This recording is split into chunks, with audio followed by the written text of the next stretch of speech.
4 qavatli darvozamizni xudo xolasa Andijon viloyati Shahrixon tumaniga olib kelib ustanovka qilib berdik. Ko'rishlaring mumkin. O'ta ideal holatda chiqqan.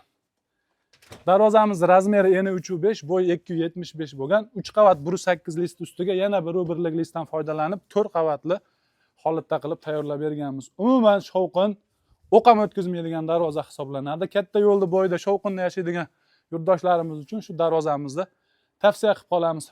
Aylana korobkalari shvillerlardan bo'lgan profillari polni 1.7 lik qalin profillardan zamoklarimizga rossiyskiy zubr zamok qo'yib berganmiz. O'ta ideal holatda chiqqan. Darvozamizning orqa ko'rinishini ham bitta ko'rsatib qo'yaylik.